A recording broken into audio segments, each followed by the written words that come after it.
buenas noches, tardes o días. Pues el tema del día de hoy es el procedimiento de una citología vaginal que pues básicamente es un Papa Nicolau. Antes que nada, ¿qué es una citología vaginal? Pues básicamente es conocida como prueba de Papa Nicolau y es un procedimiento ginecológico que se utiliza para detectar cambios celulares anormales en el cuello uterino. Su aplicación es clave en la prevención y diagnóstico temprano del cáncer cervicouterino, ya que desafortunadamente en México ha habido un repunte de este cáncer por, ¿cómo decirlo?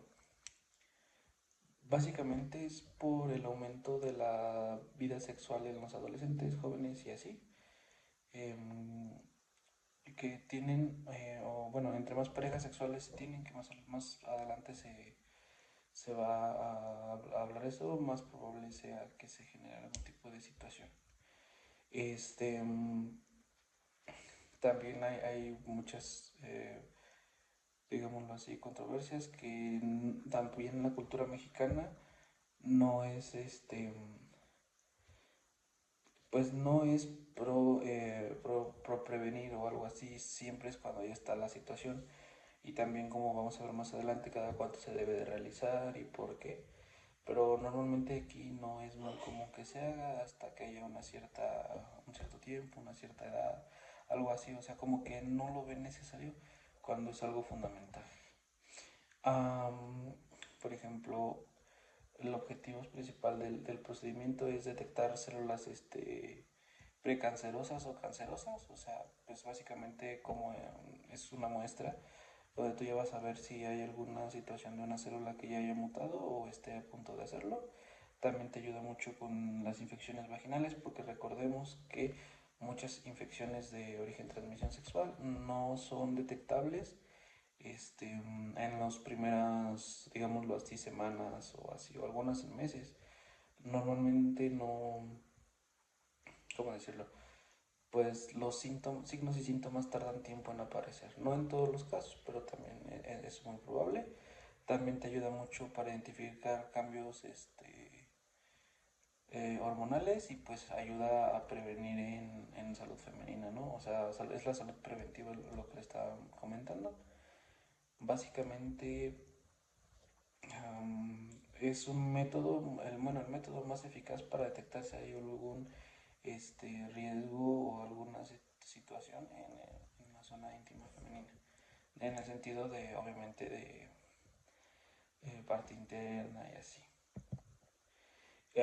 Mira, normalmente se indica en mujeres mayores de 21 años, en mujeres con vida sexual activa, en algún control anual o según la indicación médica y el seguimiento tras resultados anormales. Por ejemplo, mujeres mayores de 21 años si no se ha iniciado la vida sexual desde antes.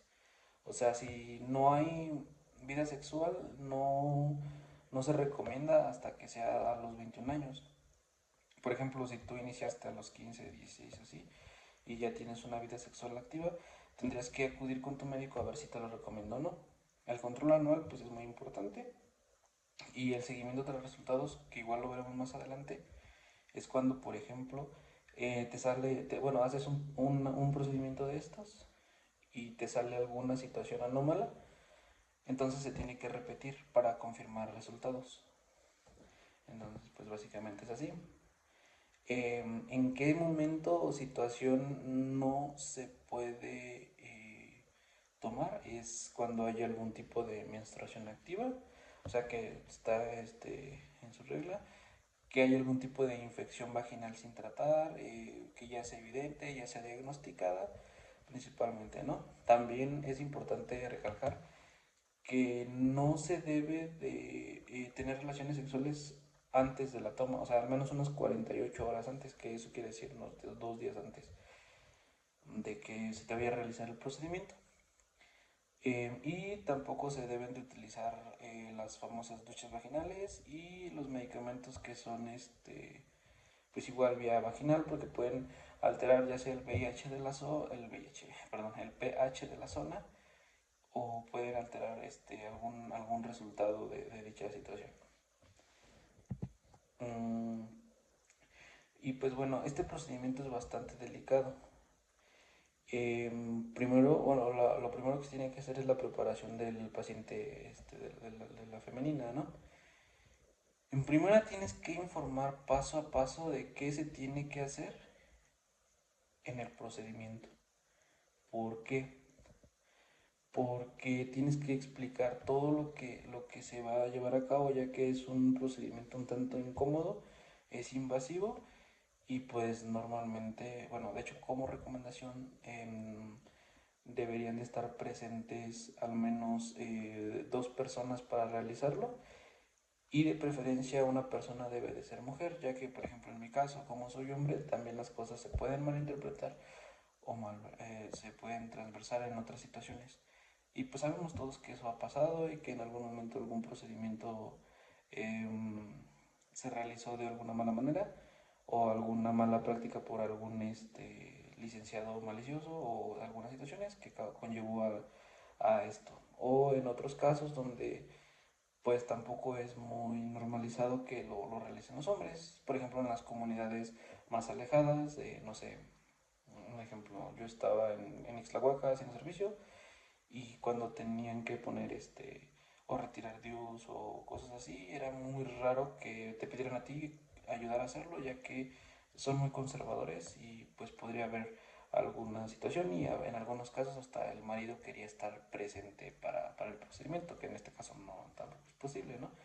Pero bueno, es un ejemplo. En otra, ya después o posteriormente que indicaste que lo que se requiere en este procedimiento es obtener un consentimiento informado, o sea, ya firmado todas las situaciones, donde ya es consciente de todo lo que le vas a realizar. Y se requiere que ella orine antes de hacer pues que orine antes de hacer la toma de la muestra y así para evitar inconvenientes y pues despejar el canal vaginal, cosas de esas, ¿no?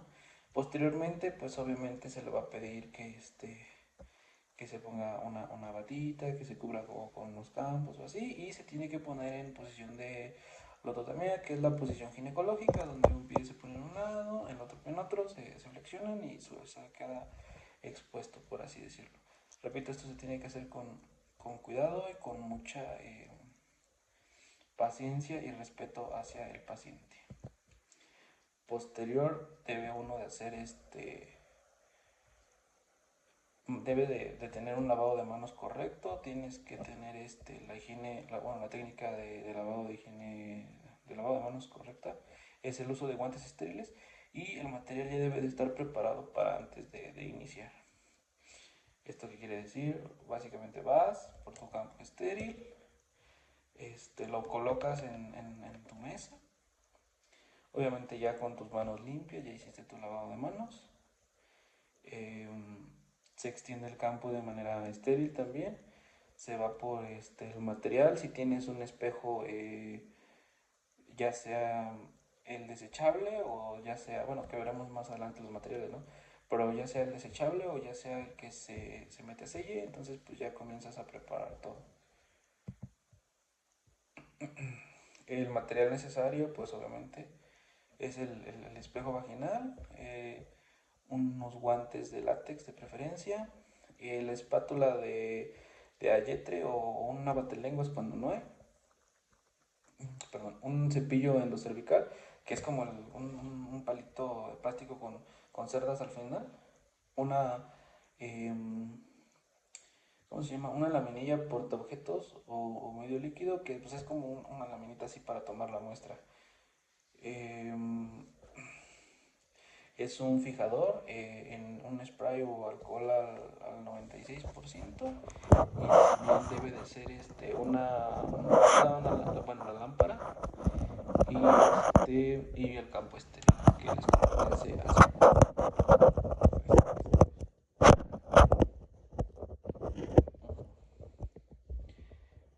La colocación del espéculo, pues primero se tiene que lubricar con agua.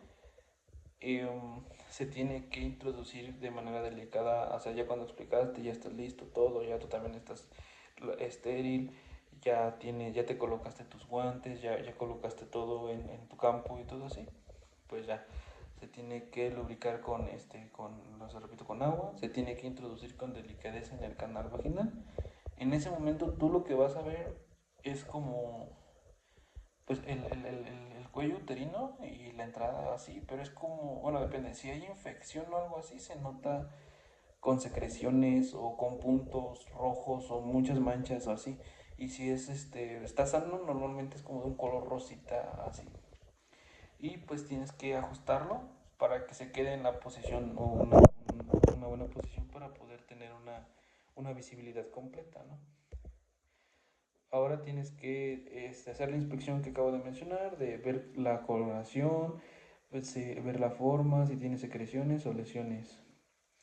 Tienes que identificar como que la zona de transformación, que es la unión del escamo al escamo columnar. Y pues para tomar la muestra, tienes que utilizar la espátula, la insertas en el orificio cervical externo, la giras 360 grados, o sea, básicamente la tomas, ya estás adentro, tomas, haces esto, la metes y comienzas a dar así vueltas de manera, ¿cómo decirlo? Pues 360 grados hacia adentro, pum. Debe de ser de manera firme, pero sin lastimar, o sea, no vas a hacer esto, o sea, tienes que hacerlo rotar básicamente, porque si haces esto lo puedes lastimar a la presión, a la persona que está ahí. Pues bueno, para tomar la muestra después de eso, tienes que usar el cepillo endocervical, lo metes en el canal cervical de 1 centímetro a 1,5 centímetros más o menos. Otra vez vuelves a hacerlo, lo mismo de girar 360 grados, pero la única diferencia en esta vez, digamos que está aquí, entonces tú, bueno, un poquito más cerrado, ¿no? Digamos que tú ya lo introduciste, entonces lo que tú tienes que hacer es sacarlo de manera que no roce o no pegue con otras superficies de la misma situación, porque si no ya contaminaste tu muestra, ya no sirve, ya no es pues ya no es segura, ¿no? Ya no te va a funcionar.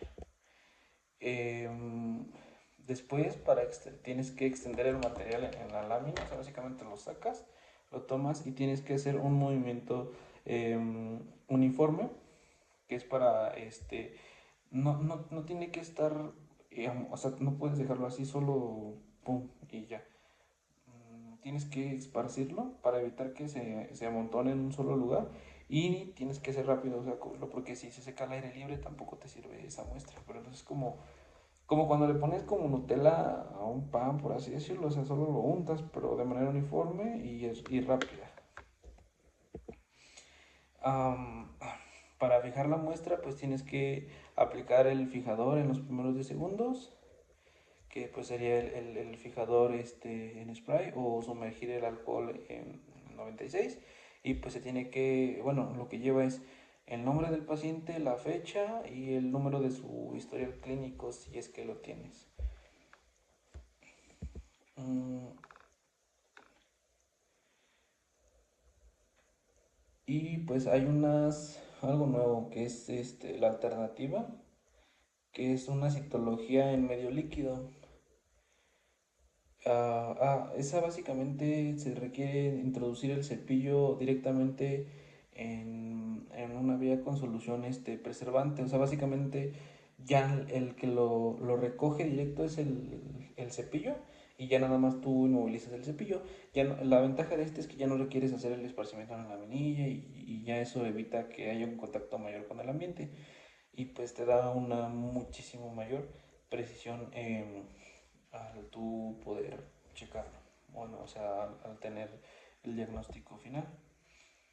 Y pues bueno, ya finalizando todo esto, ya tienes tu muestra, ya todo bien, tienes que hacer el retiro del espejo vaginal. Tienes que cerrarlo con cuidado para no causar molestia y tienes que observar secreciones o alteraciones vaginales, mucha inflamación, que haya salido sangre o cosas, o sea, cosas que tú digas no, pues no es normal esto. Después de eso, pues ya retiras el campo, los guantes y desechas el material. Por ejemplo, si es un espejo desechable, pues sin broncas, porque son de plástico, solo los tiras y ya. Después de eso te realizas tu lavado de manos y brindas toallas a la femenina para poder, para que se limpie ella. Y pues las recomendaciones es, ya en cuanto esto termine, hay que informar cuándo estarán los resultados para que venga a su consulta y tienes que, algunos signos de alarma, ¿no? Hay que tener cuidado con ellos, como ya comenté, que tenga sangrado, que tenga ardor, que tenga inflamación, que comiencen a salir secreciones de un aroma que no deberían, o sea, no sé, cosas de esa situación. Y se tiene que agendar la próxima revisión para el paciente. Posterior, pues te explico cómo es la conservación de muestra, que sería pues mantener en un ambiente seco y limpio. Eh, Se tiene que enviar al laboratorio en un plazo máximo de 5 días y se tiene que transportar en la cajita protectora. Hay varios tipos de resultados, obviamente, que podría ser el negativo, que sería pues que es negativo para lesiones intrapielitales o alguna situación maligna de ahí. Hay otro resultado que podría ser anormalidades en las células escamosas o glandulares, que ahí sí ya sería un problema donde se tendría que repetir igual la prueba porque probablemente esa persona tenga pueda llegar a presentar cáncer. Y la otra pues, es que es probable o posiblemente tenga VPH, o sea, virus del papiloma humano, que en este caso también se debería de repetir la situación. Obviamente esto ya lo indica como tal los médicos, pero pues de igual manera se tiene que realizar.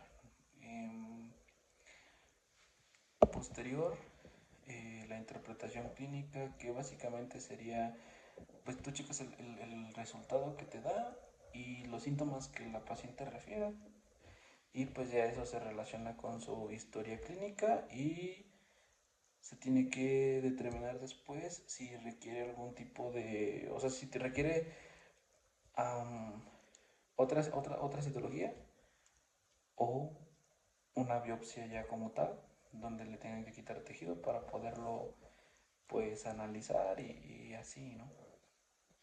Ya que si esto ocurre, lo más probable es que la manden a oncología para poder revisar cualquier situación o se le dé tratamiento para los síntomas del VPH. Y pues bueno, aquí ya vamos con las recomendaciones generales.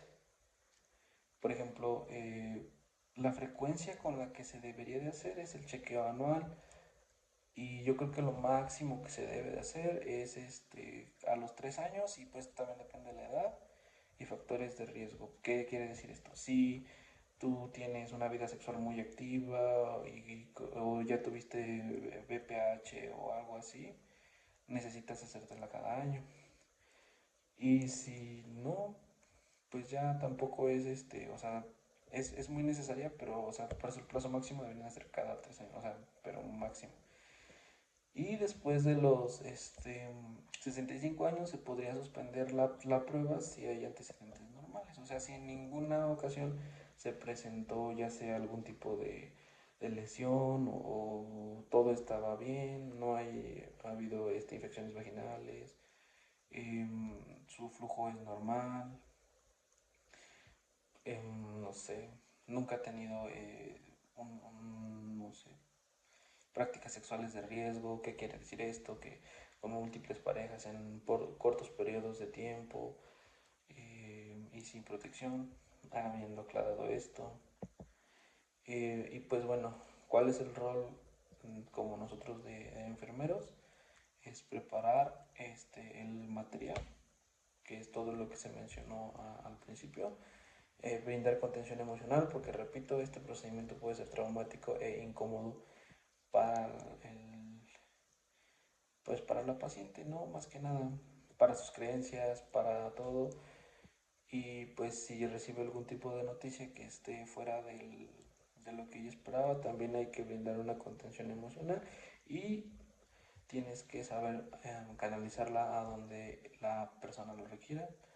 También se debe de asistir en el procedimiento, porque pues en algunas situaciones o así lo hace algún ginecólogo o así, pero les digo, normalmente aquí en la zona en la que estamos se encarga enfermería de hacer esto y también se tienen que registrar bien todos los resultados y todas las situaciones um, que se tengan en ese procedimiento. Y se debe de llevar una bitácora estricta, por lo mismo de la situación pasada, deben de estar presentes al menos 2 personas y todo esto. Se tendría que estar llevando la bitácora en todo momento y pues debe de ser siempre en un ambiente de respeto y bastante privacidad para la persona en cuestión.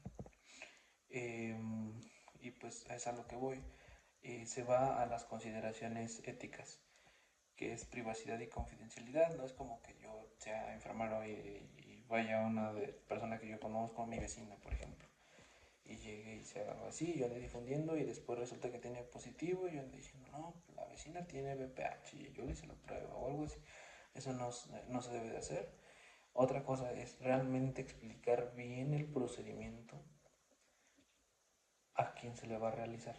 Porque porque tiene que haber un consentimiento informado de una manera clara y precisa. No puedes omitir pasos o así, porque al final de cuentas es algo muy invasivo.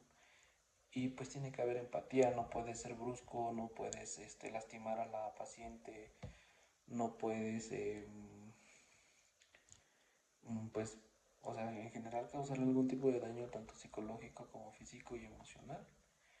Y por último, pues tiene que haber también un respeto cultural, perdónenme, porque hay diferentes culturas donde tal vez no te permitan esto o, repito, mmm, quiera el esposo entrar o algo así, entonces sí es muy complicado. O que vaya la hija de alguien a realizarse esta situación y su madre no está muy de acuerdo, y pues cosas así, o sea, se tiene que respetar cada uno de los entes o pacientitos que nos tocan.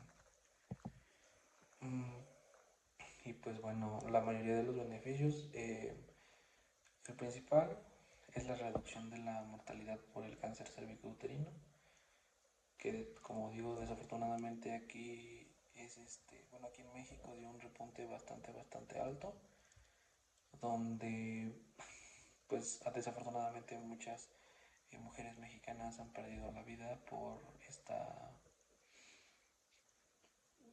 esta situación, ¿no? Una pequeña historia, si alguna vez conocí a alguien que ya era mayor, igual fue en el hospital de Ixtlahuaca. Dicha persona fue a realizar esto, pero ya tenía ella como tal cáncer y metástasis. Entonces dijo que había tenido en su juventud muchísimas parejas sexuales, que no se cuidaba con ellos. Obviamente bajo su contexto no se juzga, ella lo hizo para salir adelante. Y pues al final el VPH se terminó desarrollando y haciendo que por ser maltratado pues comenzó el cáncer cervicouterino, ¿no?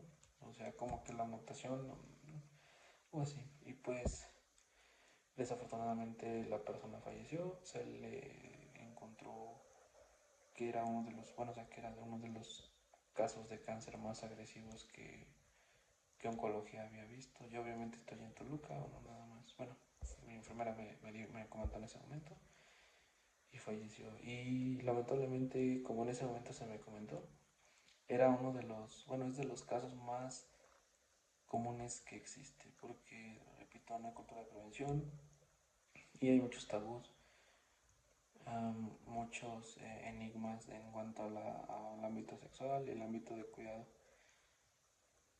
Entonces, hay que tener bastante consideración. Otro de los beneficios, pues obviamente sería la detección precoz de cualquier otra situación, alguna anomalía, alguna enfermedad, cualquier cosa de esas.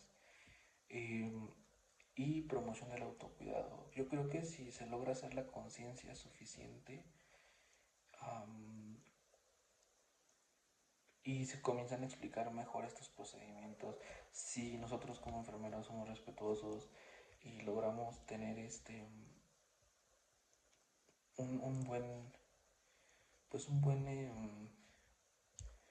trato hacia las personas que atendemos y que les realizamos esto, sería más sencillo para ellas el poder venir. Repito, hay que romper muchos tabús de nuestra cultura, de todo esto, pero aún así yo creo que lo más importante es seguir con las campañas.